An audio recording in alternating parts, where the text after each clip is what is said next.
A stormy night, a broken-down car, and a mechanic who had no idea that the woman he was helping was one of the most powerful CEOs in the country. Jake Mitchell had spent years keeping his head down, fixing engines, and avoiding the ghosts of his past. He never cared about wealth, power, or the kind of people who wore designer suits and made billion-dollar deals. But when a stranded woman with fire in her eyes and secrets in her heart stumbled into his garage one fateful night, everything changed. What started as a simple act of kindness soon became something more, a connection neither of them expected, a battle between two worlds that should have never collided. But when betrayal, heartbreak, and second chances come knocking, will love be enough to bridge the gap between them? If you love romance, small-town charm, and powerful emotional storytelling, then this is a journey you don't want to miss. Before we dive into this unforgettable love story, make sure to subscribe so you never miss a single moment of passion, heartbreak, and redemption. Hit that like button, turn on notifications, and let's begin. Because sometimes the best love stories start with a little bit of fate. Now let's begin. Poor mechanic fixed a stranger girl's car for free, unaware she's a billionaire CEO. Next. The city lights blurred through the rain-streaked windshield as Isabella. Carter gripped the steering wheel, her knuckles turning white. The meeting had drained her, leaving her restless and suffocated by the relentless demands of corporate life.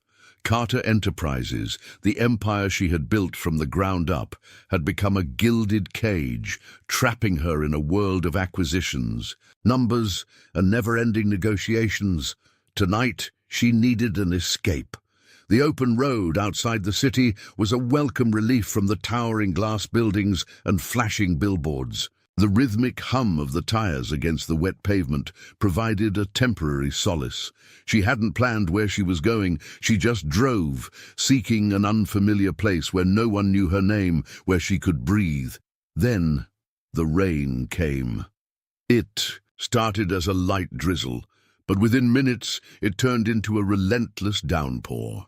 The storm howled through the trees lining the highway, and the Mercedes-Benz S-Class beneath her hands suddenly jerked, the engine sputtering in protest. "No, no, not now," Isabella muttered, her heart pounding as she eased the car to the side of the deserted road. She tried restarting it. Nothing. The headlights flickered before dying completely, leaving her surrounded by darkness. She glanced at her phone. No signal. Frustration bubbled inside her. This wasn't supposed to happen. People like her, wealthy, powerful, weren't supposed to get stranded in the middle of nowhere. But tonight, none of that mattered. The rain hammered against the roof of the car as she exhaled sharply, trying to think. Then, in the distance, a pair of headlights appeared through the storm. She straightened, a flicker of hope rising within her.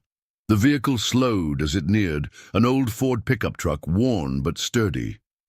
The driver's side door creaked open, and a man stepped out, his silhouette outlined against the rain. He approached, without hesitation, his heavy boots splashing against the muddy roadside. As he drew closer, Isabella could make out a strong, weathered face beneath the hood of his jacket. A man in his late 30s, with piercing blue eyes that seemed to assess her situation with quiet confidence. "Looks like you've got some trouble," he said, his voice calm, steady. She hesitated before nodding. "My car just died. I have no signal." The man didn't seem fazed. "Mind if I take a look?" She hesitated again. This was not her world. She wasn't used to trusting strangers. But something in his demeanor, his lack of urgency, the way he didn't even ask her who she was, made her nod. He moved without hesitation, popping the hood, his fingers moving deftly as he examined the engine. Rain streamed down his jacket, but he didn't seem to notice. He worked in comfortable silence, like a man who had done this 100 times before. She found herself studying him, The quiet confidence, the unhurried patience, the way his rough hands moved with a precision that spoke of years of experience. He was nothing like the men she knew in the boardroom, all sharp suits and ruthless ambition. After a few minutes, he wiped his wet hands on his jeans and looked up. "Battery's fine, starter's shot," he sighed, glancing at the rain. "I can fix it, but it'll take a little time." Isabella nodded, though she barely heard him. She was still trying to process the strangeness of this moment. A billionaire CEO, stranded in a rainstorm, relying on the kindness of a stranger. "You from around here?" she asked, trying to break the silence. He shook his head. "Lived here for a while, not originally." She waited for him to say more, but he didn't. "Do you—" She hesitated. "Do you do this often? Stop for strangers in the rain?" The corner of his lips curved slightly, the closest thing to a smile she had seen from him. "Depends on the stranger?" For some reason, that made her chest tighten. Minutes stretched into longer moments. The rain didn't let up, soaking them both, but neither of them moved. She wasn't sure why, but for the first time in years, she wasn't in a hurry. Finally, he closed the hood and wiped his hands on a rag from his pocket. "Try it now." She slid into the driver's seat and turned the key. The engine roared back to life. Relief washed over her, but something else stirred within her, a strange reluctance to just leave. She rolled down the window, the rain still coming down in thick sheets. "How much do I owe you?" The man shook his head. "Nothing." She frowned. "You fixed my car in the middle of a storm. You should be paid for that." He simply shrugged. "Not everything's about money." She blinked. No one had ever said that to her before, not in her world. At her hesitation, he leaned slightly against the truck, his voice quieter but firm. "If you ever see someone in need, just do the same for them." Something about the way he said it lodged itself deep in her chest, an unfamiliar weight pressing against her ribs. Before she could find the words to respond, he stepped back, as if signaling that the encounter was over. She hesitated one more second before nodding, rolling up her window and putting the car into gear. The storm had not yet passed, but as she pulled away, she felt as if something inside her had shifted, like a fault line deep beneath the surface. Of her carefully controlled world had cracked, just a little. She checked the rearview mirror once. The man was already walking back to his truck, disappearing into the storm, as if he had never been there at all. She didn't even know his name, but she had a feeling she wouldn't forget him anytime soon. The rain had passed, but its imprint remained, not just on the road slick with water, but deep within Isabella Carter's mind. As her Mercedes glided back onto the highway, she found herself gripping the steering wheel tighter than usual. The car wipers slashed rhythmically across the windshield, but her thoughts were tangled in a storm of their own. She stole a glance in the rearview mirror. The stranger and his old truck were gone, swallowed by the darkness. It was as if he had never been there, but he had been, and so had his words. "If you ever see someone in need, just do the same for them." She had spent years in boardrooms, surrounded by men and women who wielded power like a weapon, where everything, every handshake, every decision had a price. And yet here was a man, a mechanic in a worn-out jacket, who had given her something, without expecting anything in return. She exhaled sharply. Why was that so hard to grasp? She shook her head, trying to focus on the road. It was nothing, she told herself, just a passing encounter, a random act of kindness from a stranger. It wasn't supposed to matter. It wasn't supposed to follow her home, but it did. By the time Isabella reached the city skyline, the rain had turned into a fine mist. The neon glow of Manhattan reflected off the wet streets, painting everything in hues of gold and silver. She pulled into the underground parking garage of her luxury apartment building, stepping out of the car with her usual poise, except tonight. Something felt different. The moment she stepped into the elevator, the weight of her reality came rushing back. Her phone, which had been buzzing non-stop for the past hour, showed dozens of missed calls and emails from her executive team. The Carter Enterprises logo glared back at her from the screen, reminding her of the world she had built, the empire she had fought for. Her assistant, Eleanor, had left a voicemail. "Ms. Carter, I hope you're all right. The board is expecting you first thing in the morning. There are urgent matters regarding the auto company acquisition. Call me when you can." Isabella closed her eyes. The meeting, the acquisition, the next big corporate move. She sighed and scrolled through her inbox, her fingers moving automatically. Contracts, stock reports, a proposal from the legal team. Each email more impersonal than the last. She had built a fortress of numbers, negotiations, and power, but tonight, for the first time in years, it felt hollow. As the elevator doors slid open, she stepped into her penthouse, a marvel of glass, steel, and emptiness. Floor-to-ceiling windows offered a panoramic view of the city, a breathtaking testament to her success. But tonight, it felt more like a gilded cage. She tossed her phone onto the kitchen counter and headed straight for the wine cabinet. A deep red Cabernet Sauvignon from an exclusive Napa Valley vineyard. A wine fit for a billionaire. She poured herself a glass and walked to the window, staring out at the city that never slept, just like her mind tonight. She tried to distract herself. She went over financial reports, answered a few urgent emails, even skimmed through a proposal that needed her approval. But her mind kept drifting back to him, to the man with piercing blue eyes, the one who hadn't cared about who she was or what she owned, to his quiet confidence. The way he moved with certainty, his hands working with purpose, unbothered by wealth, power, or status. She didn't even know his name, but he had left something behind. A question she couldn't shake. What was success worth if she had no one to share it with? She had spent years building Carter Enterprises, transforming it into one of the most powerful conglomerates in the country. She had outmaneuvered ruthless competitors, dominated industries, and proven that she could stand among the titans of Wall Street. But at the end of the day, she came home to silence, to a penthouse that felt more like a glass museum than a home. Was that what she had really wanted? Or had she been so focused on winning that she had never stopped to ask why she was playing in the first place? She set the wine glass down with a quiet clink, suddenly restless. She walked through her penthouse, past modern art pieces worth more than most people made in a lifetime, past designer furniture that had been selected by an interior designer because she had never had time to pick it herself. Everything in her life was polished, perfect, curated. But it wasn't real. Not like the rain, not like the man who had helped her without expecting anything in return. Isabella tried to sleep. She really did, but every time she closed her eyes, she saw rain.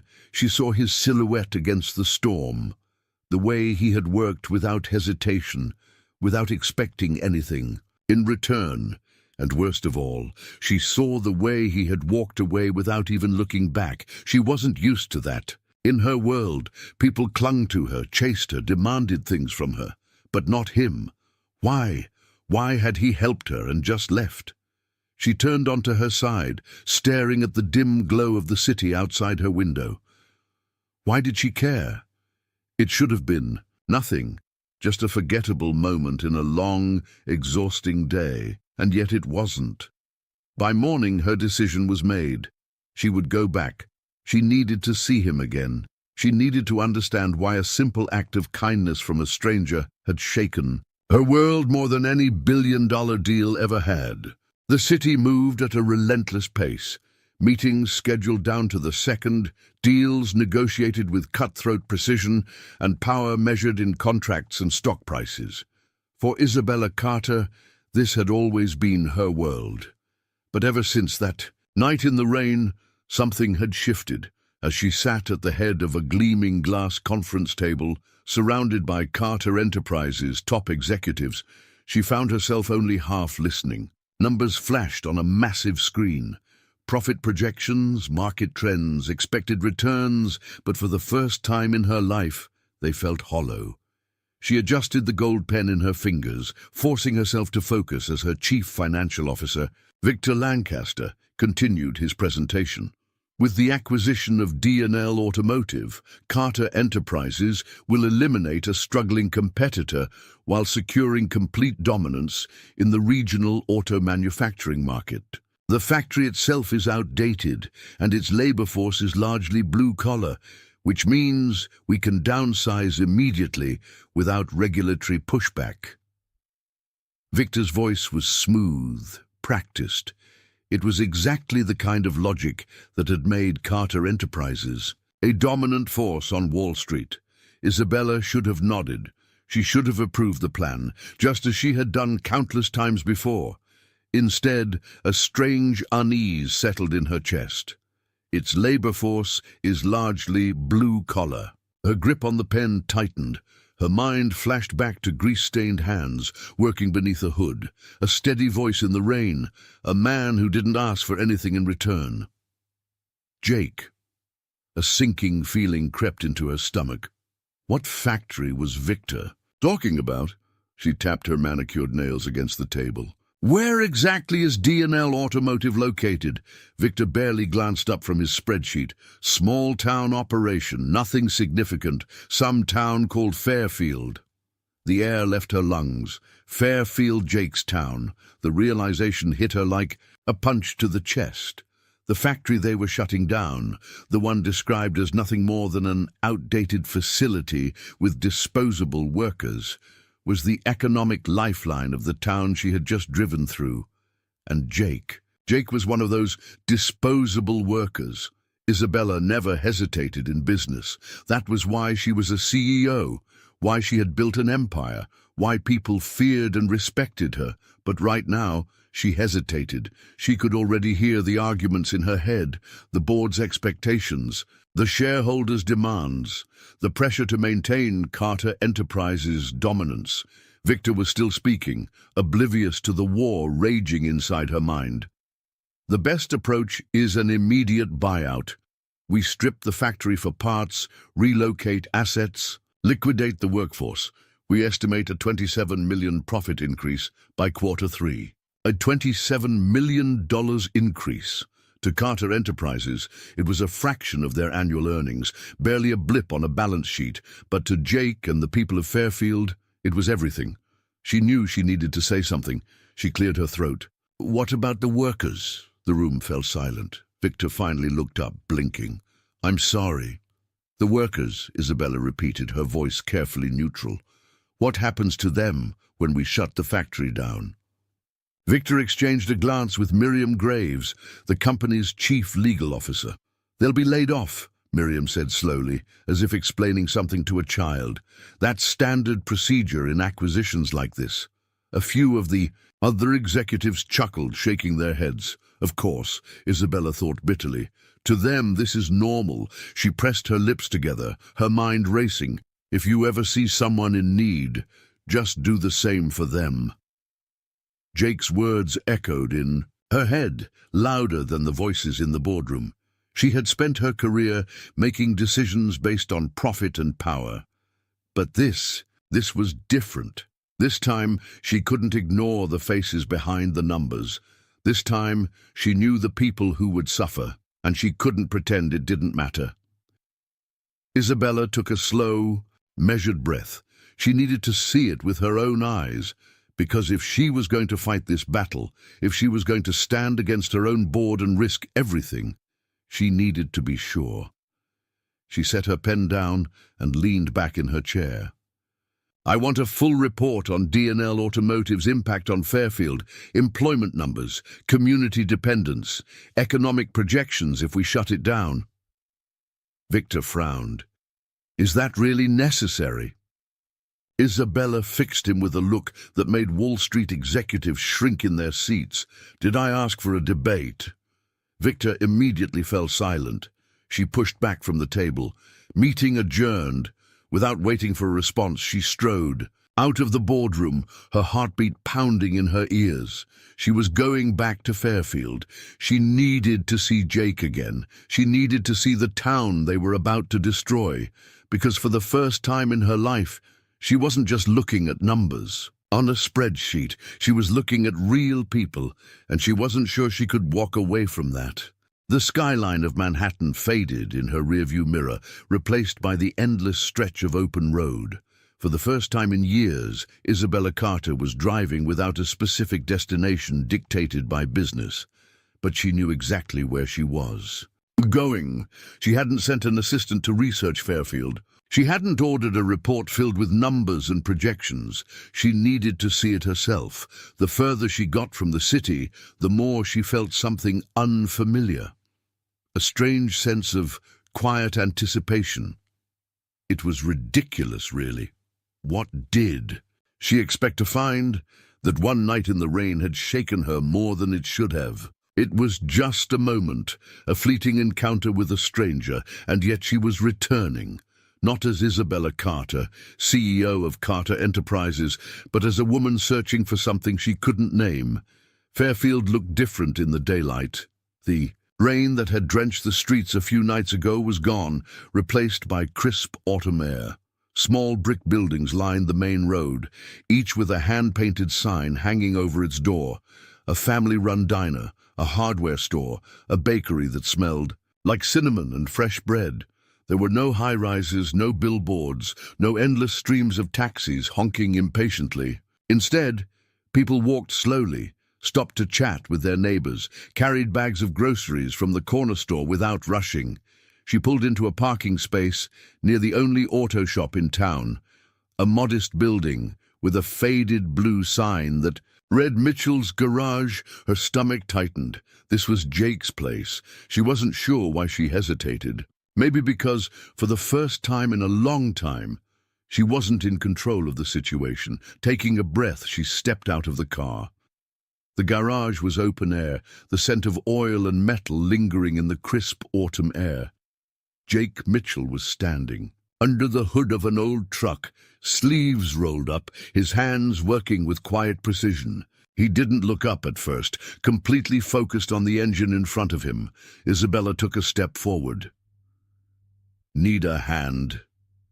Jake stilled. For a moment, he didn't say anything. Then, slowly, he turned. When his blue eyes met hers, a flicker of recognition crossed his face. "You again."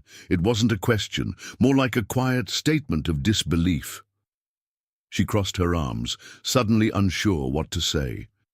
She had rehearsed different explanations on the drive here, but none of them sounded right. "I was passing through," she said finally. "Thought I'd stop by." Jake wiped his hands on a rag, his expression unreadable. "Not exactly a place people pass through." She almost smiled. He saw through her immediately.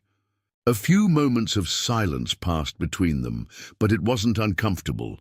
It was the kind of quiet that existed between two people who weren't in a rush to fill the space with empty words. Then, to her surprise, Jake motioned to the truck.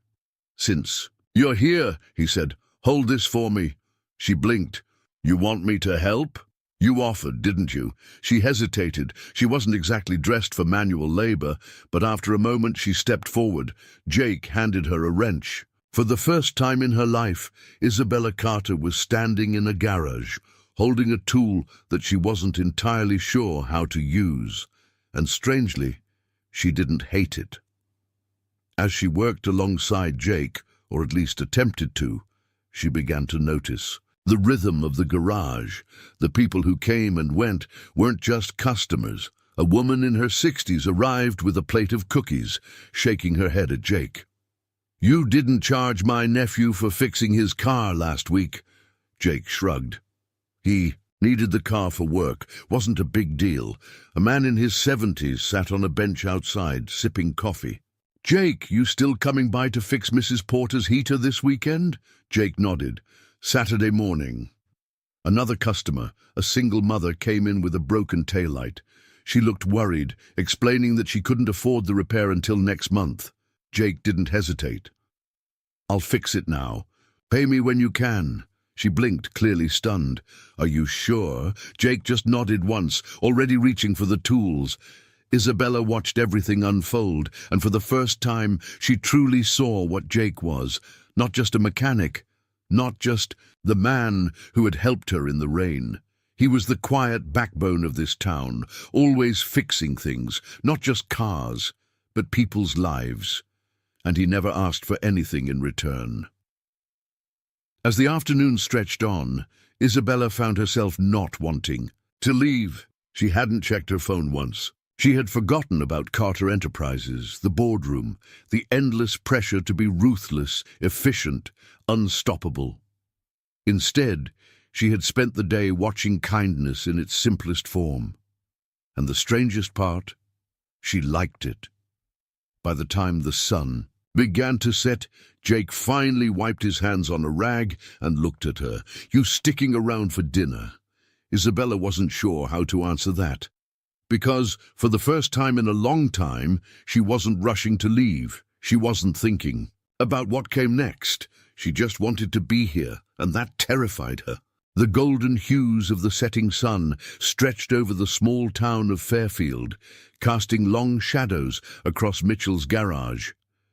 The scent of warm asphalt lingered in the air, mixing with the faint aroma of gasoline and motor oil. It was the kind of evening Isabella Carter never experienced in Manhattan, where the night sky was always drowned out by neon lights and skyscrapers.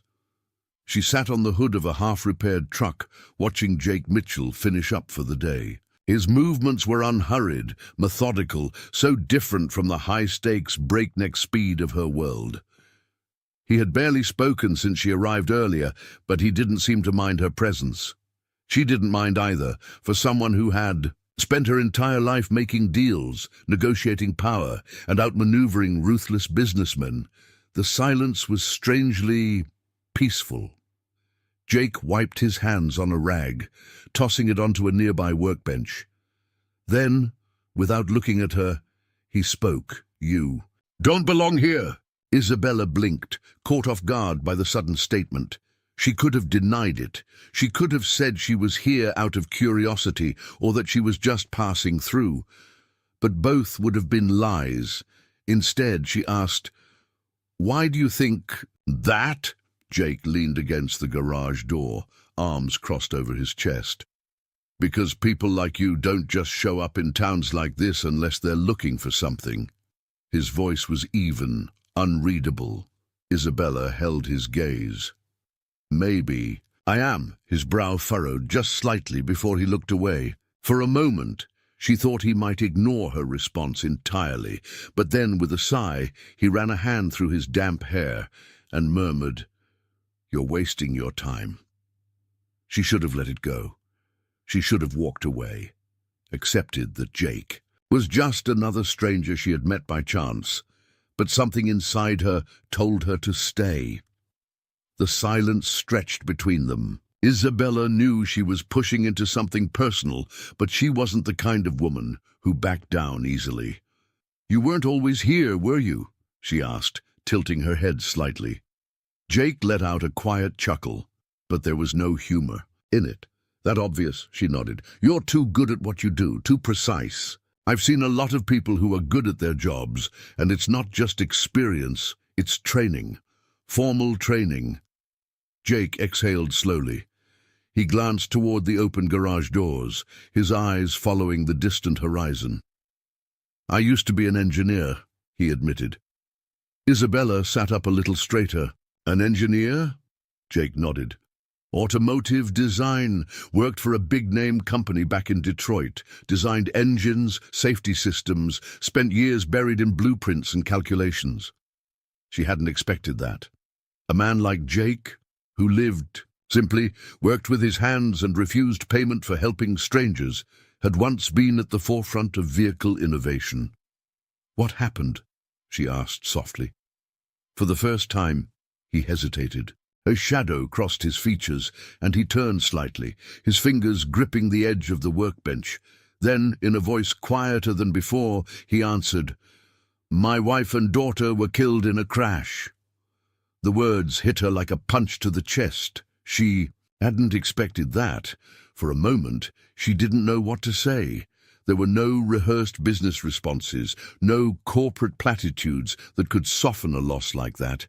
He didn't seem to be waiting for a response. He just continued, as if speaking the words aloud was punishment enough. "There was a flaw in the vehicle's safety system," he said. "A minor defect, something most people would have overlooked.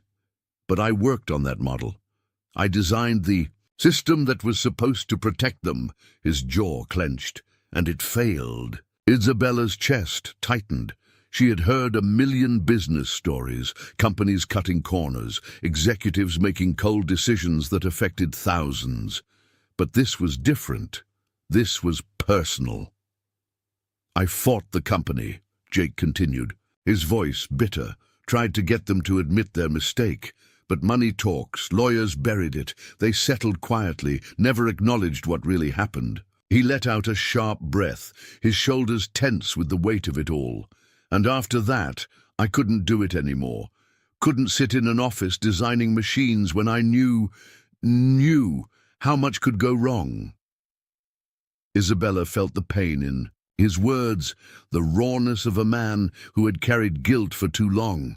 So that's why he was here. That's why he had walked away from a world of innovation and prestige, because he could never forgive himself. She watched him in the dim light of the garage. The quiet strength in his posture, the storm behind his eyes. He had lost everything, and instead of becoming bitter, instead of chasing vengeance, he had chosen kindness. He had built a life where he could still fix things, where he could still help people, even if it would never bring back the people he lost. And somehow, that was infinitely more powerful than all the men she had met in boardrooms who thought power was measured in numbers. For the first time since she had met him, she truly saw him. Not just as a mechanic, not just as the man who had helped her in the rain, but as someone who had taken his pain and turned it into something selfless. She swallowed. "You think you failed them." Jake didn't move. "You didn't," she said softly. For a moment she thought he might argue, that he might shake his head and push her words away like an unwanted gift. But he didn't. He just stood there, staring at the horizon, his hands curled into fists at his sides. And Isabella knew without a doubt that he had never allowed himself to believe that before. The air between them shifted, not in a way that either of them could fully understand, not yet, but in a way that changed something. Jake finally turned back to her, his gaze searching hers. "You're still here," he said, almost like a question. Isabella nodded. "Yeah," she murmured. "I am." And for the first time in a long time, she had no intention of leaving just yet. The days in Fairfield passed quicker than Isabella expected. She hadn't planned to stay. That had never been the intention. Yet here she was, helping out at a garage, drinking coffee at a small-town diner, waking up to crisp autumn air instead of the never-ending hum of the city, and somehow it didn't feel wrong. A new routine. It started subtly. At first, she only stopped by Mitchell's garage because she had nowhere else to be. But soon it became part of her routine. Jake never asked why she kept coming back. He never questioned her presence, never pressed her for explanations. He simply handed her tools when she reached for them, taught her things without patronizing her, and let her exist in his world without demanding more. She wasn't used to that. In the corporate world, everything came with expectations, unspoken. Debts, power plays beneath the surface. But here, in the quiet hum of Jake's garage, she felt something she hadn't felt in years. Ease. She was still Isabella Carter, still the woman who had built an empire. But here she wasn't defined by her last name. Here she was just Isabella, and maybe for the first time that was enough. Their conversations grew longer. They talked about everything except the obvious, the growing pull between them. Jake told her about Fairfield's people, about how he had found a home in this town even when he never intended to. Isabella told him about the city, about the pressure of always being 5 steps ahead. They were so different, yet somehow those differences fit. Sometimes she caught him watching her when he thought she wasn't looking, and sometimes she let herself linger a little too long after the workday ended, standing outside the garage while the sun dipped below the horizon. Neither of them acknowledged it, because if they did, it would become real. One evening, Jake leaned against the workbench, arms crossed, studying her with quiet intensity. "You ever gonna tell me why you're really here?" Isabella hesitated, her fingers tightening around the wrench in her hands. She could have told him about the acquisition, about how Carter Enterprises was planning to wipe out the town's biggest employer. She could have told him that she was supposed to be making ruthless decisions, not fixing cars in a garage that smelled like motor oil and nostalgia. But instead, she shrugged. "I needed to get away." Jake held her gaze for a long moment before nodding. "Yeah," he said, voice quieter. "I know the feeling." And somehow that was enough, but Fairfield wasn't her world, and reality had a way of catching up. One afternoon, as she wiped grease from her fingers and tucked a stray piece of hair behind her ear, she heard the sound of heels clicking against pavement. She turned, heart sinking the moment she saw Eleanor standing at the edge of the garage, looking completely out of place in her tailored blazer and pencil skirt. Eleanor didn't belong here, and Isabella knew that meant one thing. Her world had come to drag her back. Eleanor crossed her arms. "Do you have any idea what's happening in the office right now?" Isabella exhaled. "I assume you're about to tell me." Eleanor's gaze flicked to Jake, who was watching silently from the other side of the garage, his expression unreadable. Then she turned back to Isabella. "The board is furious," she said. "They've called an emergency meeting. Investors are asking questions. Your absence is being noticed, and it's not good." A slow pressure built in Isabella's chest. She had known this moment was coming. She just hadn't expected it to sting this much. Jake wasn't saying anything, but Isabella could feel the shift in the air. She turned to him, trying to read what he wasn't saying out loud, and then, before she could speak, he said it for her. "This isn't your life," he murmured. She swallowed hard.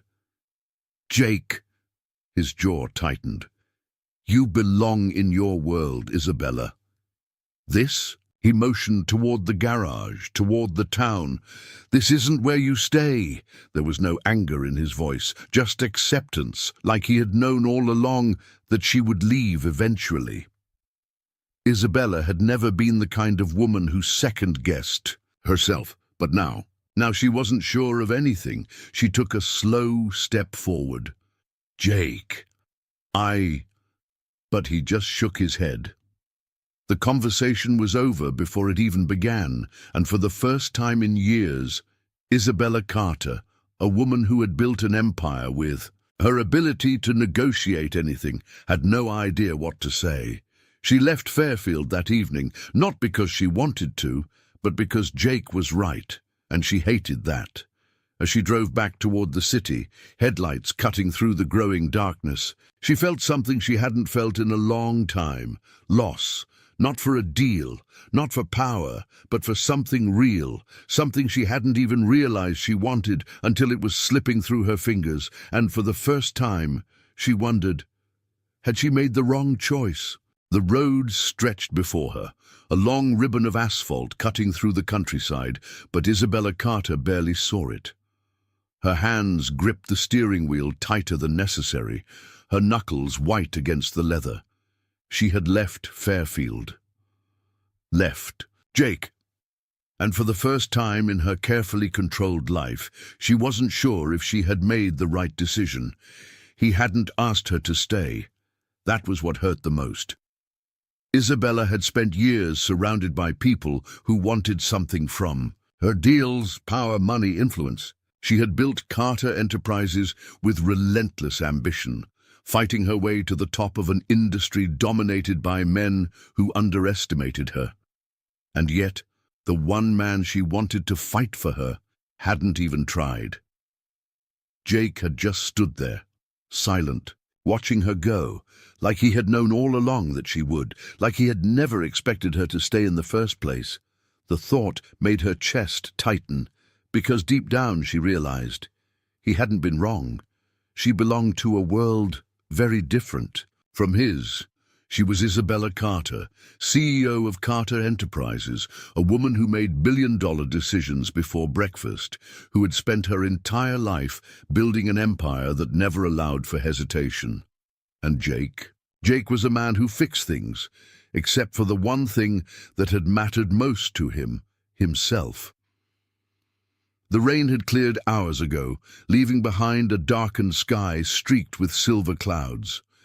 The highway was mostly empty, save for the occasional pair of headlights passing by. But even though Isabella was headed back to her world, something about this drive felt different. She had driven this road before, countless times, but this time she wasn't escaping to the city. She was leaving something behind. Her phone sat on the passenger seat, buzzing with messages, but she ignored them. She wasn't ready to be Isabella Carter, CEO again. Not yet. Because for the first time in a long time, she had started to feel like just Isabella, and she wasn't sure if she was ready to let go of that. By the time she reached Manhattan, the skyline towered above her, its glass and steel reflecting the last golden light of the setting sun. This was her kingdom. And yet, as she drove through the familiar streets, past Carter Enterprises headquarters, past the elite restaurants and exclusive hotels where she had brokered some of the most powerful deals of her career, it all felt different. It was still her world, but it no longer felt like the only world that mattered. She pulled into the underground parking lot of her building, the familiar cold of the city wrapping around her like an old suit she had outgrown. Her phone buzzed. Eleanor. She let it ring twice before answering. Isabella?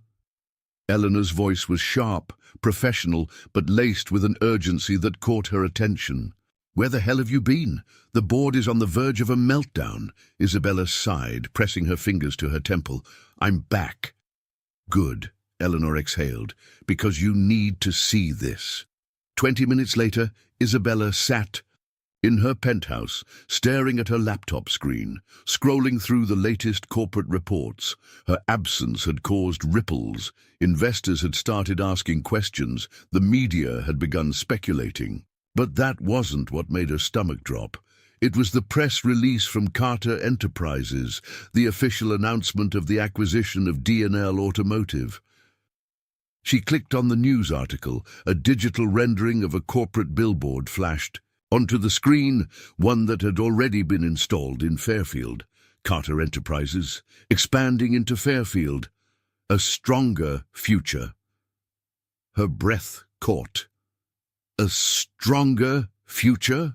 She could already picture what that future looked like. A boarded-up factory, workers left without jobs, families forced to leave the only home they had ever known. Jake, his town, his people, and she was the one responsible for it.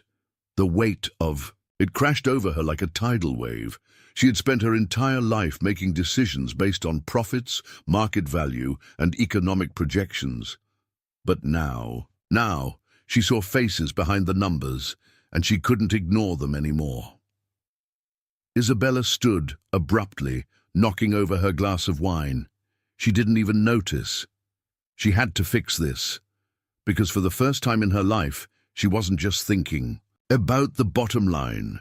She was thinking about what was right. She walked to the floor-to-ceiling window of her penthouse, staring out at the glittering city below, a world of power, a world of wealth, but also a world that had no place for people. Like Jake, she had spent her entire career believing that strength meant winning at all costs. But now, Now she wasn't so sure, because Jake was strong too, just in a different way, and if she let this deal go through, if she let Fairfield be destroyed, she would be proving that her world would always swallow people like him whole. She couldn't. Let that happen, she wouldn't, and maybe, just maybe, she couldn't lose him either.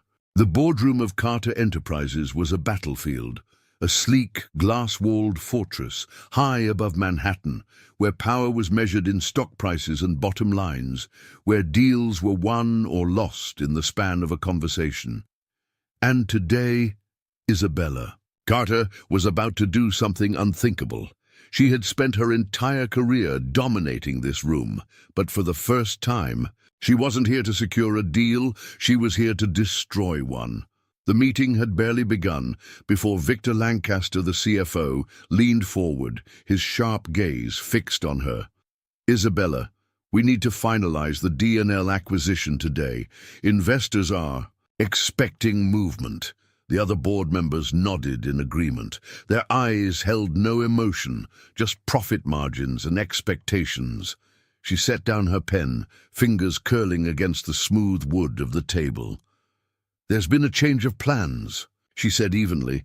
The room stilled. Victor narrowed his eyes. "What do you mean?" "I'm cancelling the acquisition," Isabella said.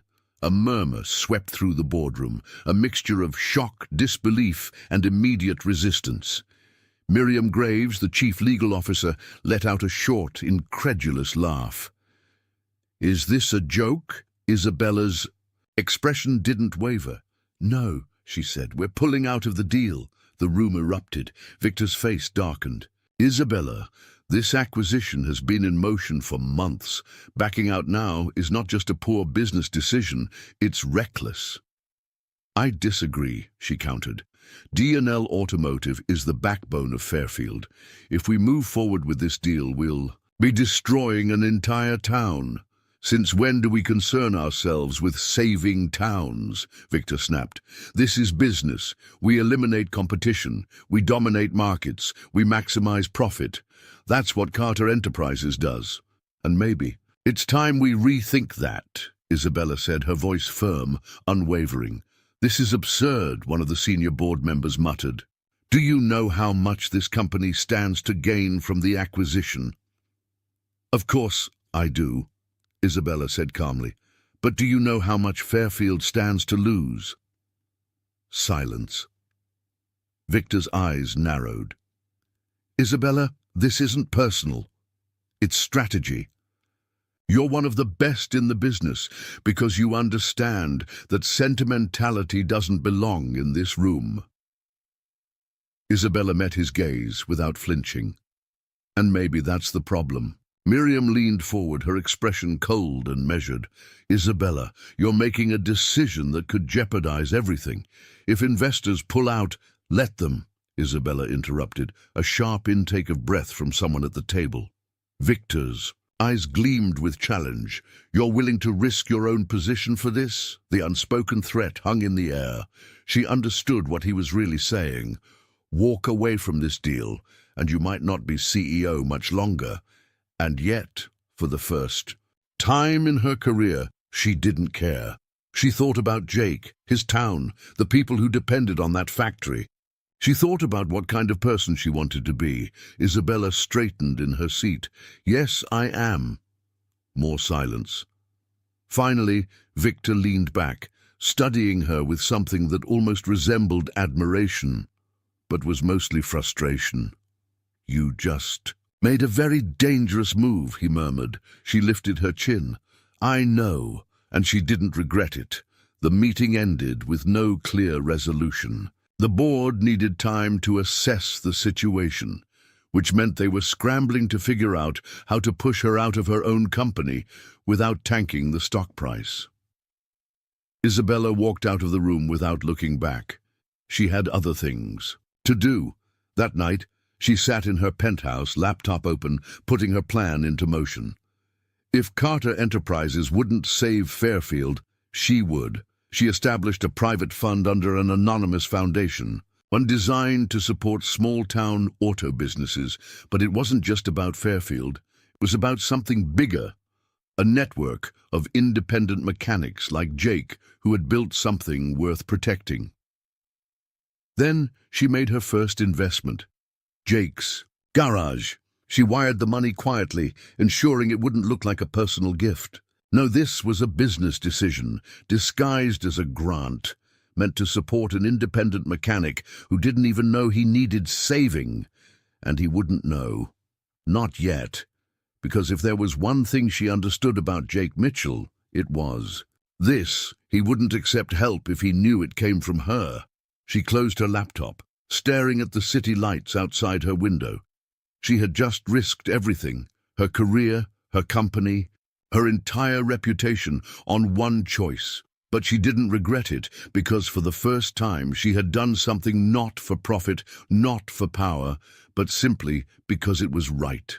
Still, she knew the moment Jake found out, he wouldn't see it that way, and she wasn't ready to face what that meant yet. The first thing Isabella noticed as she drove back into Fairfield was that something was wrong. The town, which had once felt warm and welcoming, now carried a weight in the air, an unspoken hostility that she couldn't ignore. People who had once smiled at her turned away, their expressions tight, their movements rushed. Conversations hushed when she passed. She slowed the car, glancing around. The small-town charm was still there, but the people had changed, or rather, their feelings toward her had. A sinking feeling settled in her stomach. Something had happened. Something bad. She parked outside Mitchell's garage, stepping out slowly, her heels crunching against the gravel. Jake was nowhere in sight. Instead, a group of locals stood near the gas station across the street, watching her with guarded eyes. She recognized some of them: the owner of the diner, an elderly man who had always greeted her kindly, the teenage boy who had once offered to carry her coffee from the shop. Now, they looked at her like a stranger. An older woman, someone she had seen behind the counter at the bakery, whispered something to the man next to her. He shook his head, his expression grim. A teenage boy, no older than 16, scowled in her direction before kicking a loose stone on the pavement. Her heart pounded.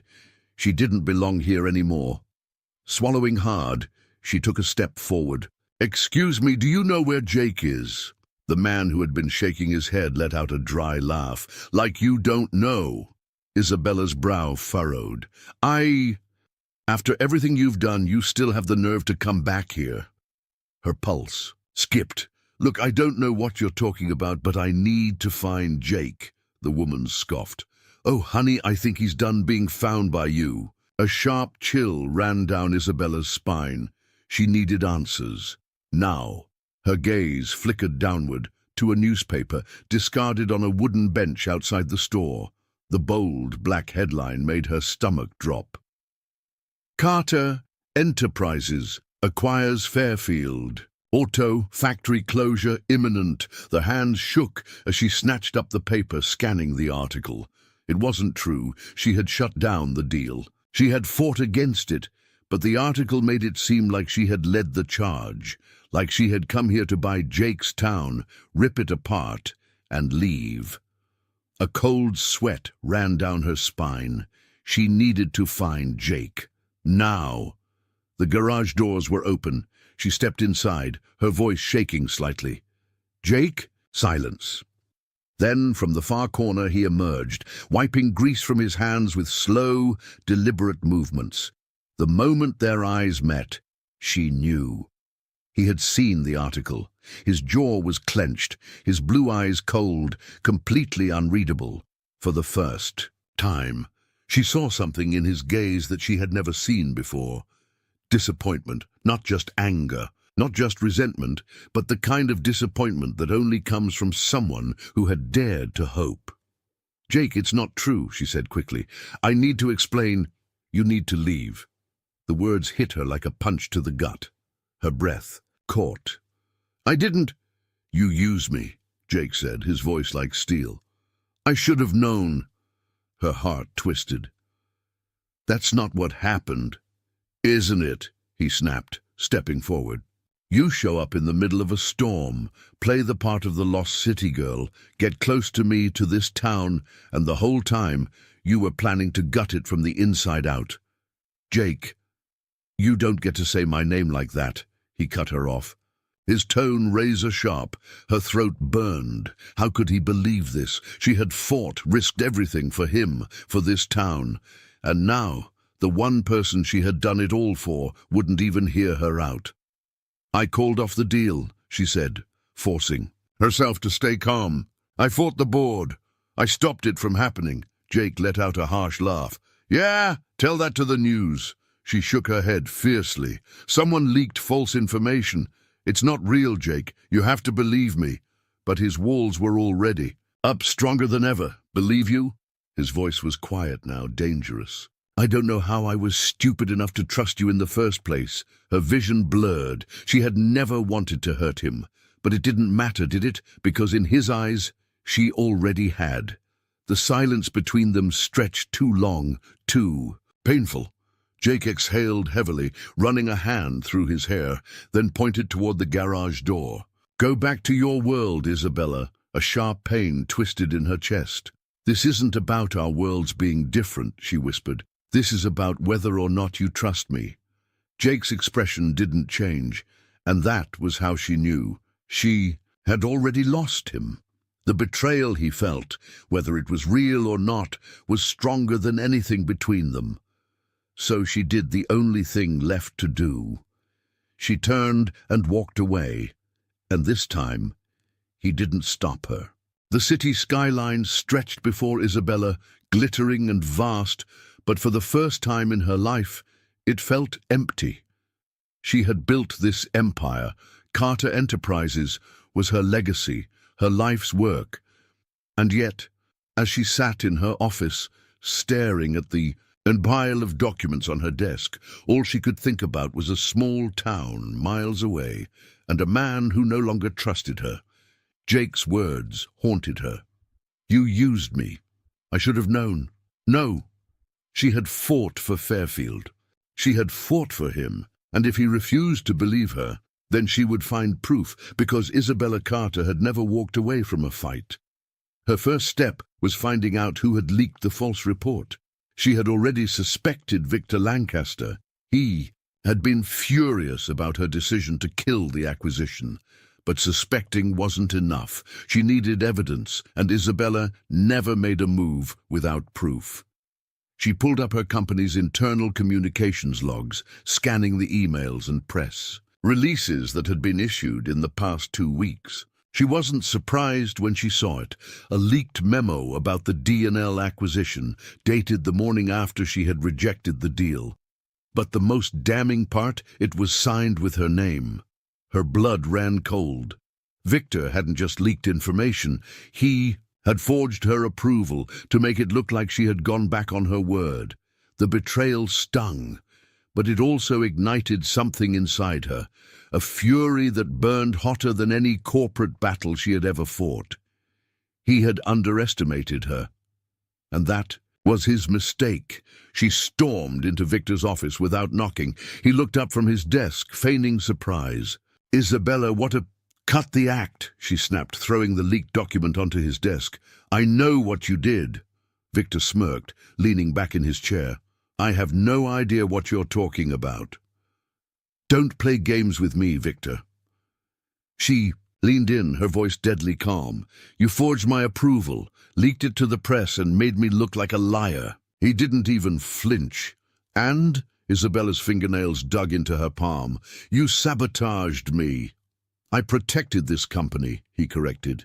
You were making a mistake, throwing away a multi-million-dollar acquisition for a backwater town and some mechanic you barely know.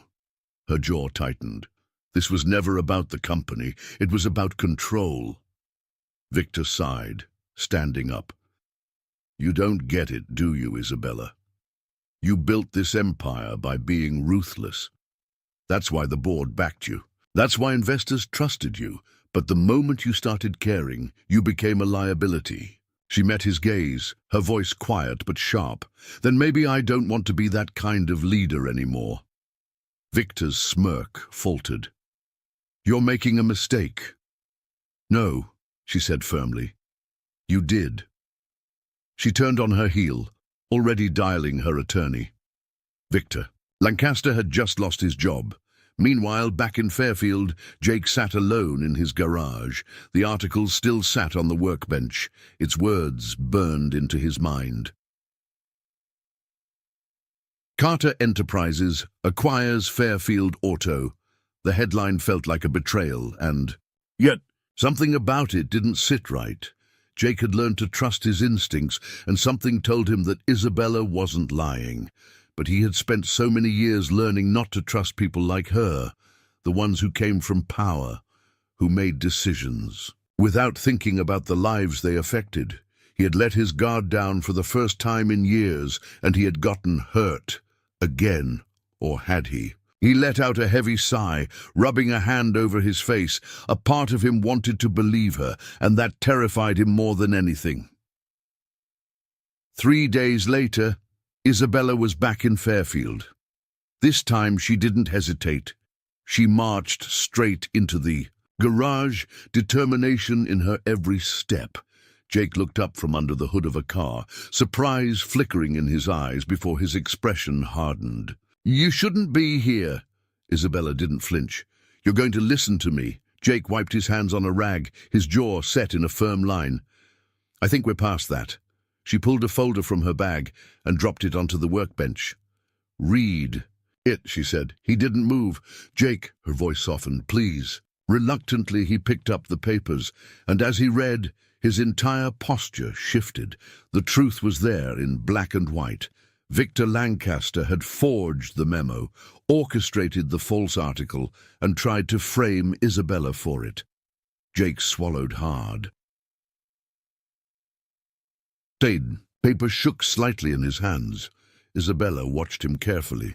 I fought for this town, Jake. I fought for you, and you didn't even give me a chance to prove it. Silence stretched between them.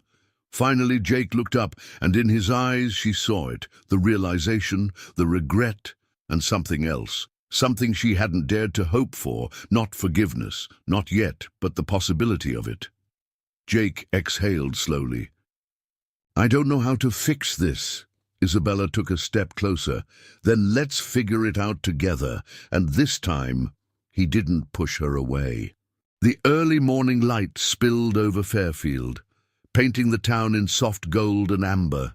The storm that had once threatened to destroy everything between them had passed. Now, all that remained was what came next. Jake Mitchell had never been a man of many words. He had spent his life fixing things, engines, transmissions, broken taillights, but he had never learned how to fix a mistake like this. And this time, he was the one who had broken something. Isabella stood in front of him, her eyes steady but guarded, waiting.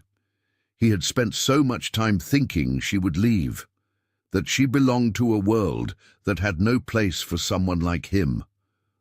But the truth? She had never walked away. Not from him, not from this town, and now he wasn't going to let her go without a fight. Jake exhaled, rubbing the back of his neck. I screwed up. A small, sad smile touched Isabella's lips. Yeah, you did. His chest tightened. I should have believed you. She tilted her head, studying him. Why didn't you? He let out a slow breath, running a hand through his hair. Because I've spent my whole life learning that people like you don't fight for people like me. Isabella swallowed.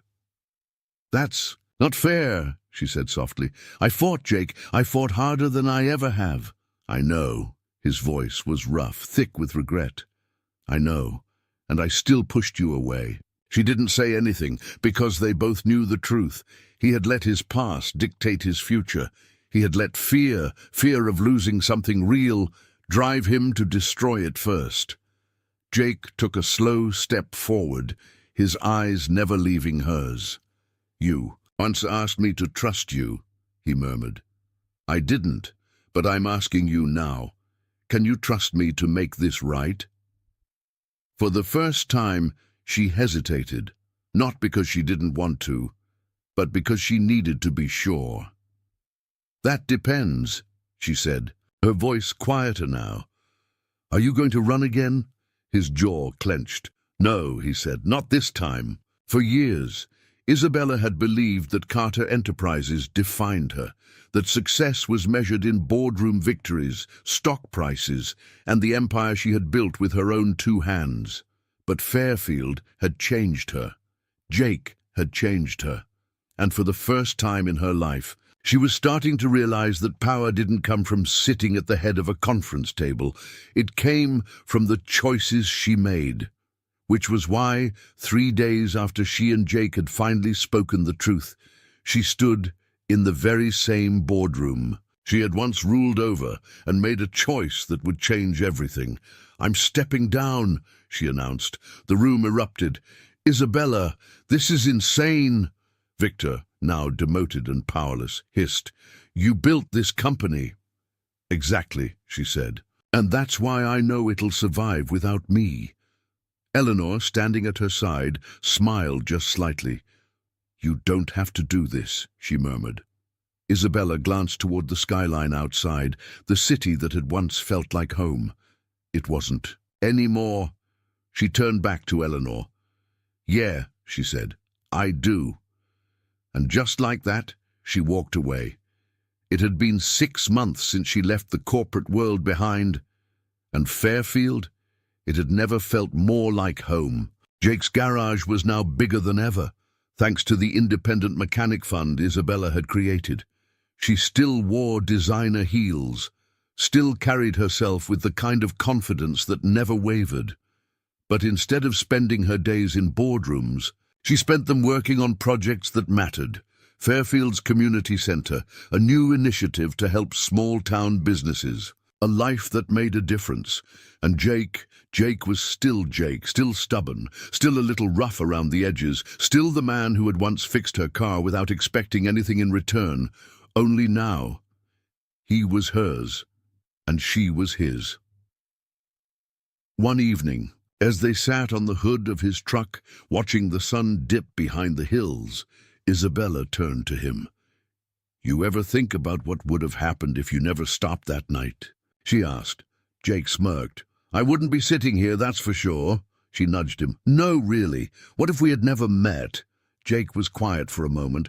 Then, with a slow, knowing smile, he said, "Then I guess the universe would have found another way to bring us together." Her heart swelled, and when he leaned in to kiss her, slow and deep, she knew. Some things were just meant to be. Hey there, romance lovers. Before we dive deeper into this unforgettable love story, I want to ask you, where are you watching from today? Are you cozied up at home with a warm cup of coffee? Or maybe you're on a road trip, just like Isabella was on that stormy night. Let me know in the comments below. I love hearing where our amazing community is tuning in from. And if you're enjoying the story so far, don't forget to hit that subscribe button so you never miss a single chapter of love, heartbreak, and redemption. Turn on those notifications, give this video a thumbs up, and let's keep this journey going together. Thank you so much for watching and for being part of this incredible community. Your support means the world, and I can't wait to share more unforgettable love stories with you. See you in the next one.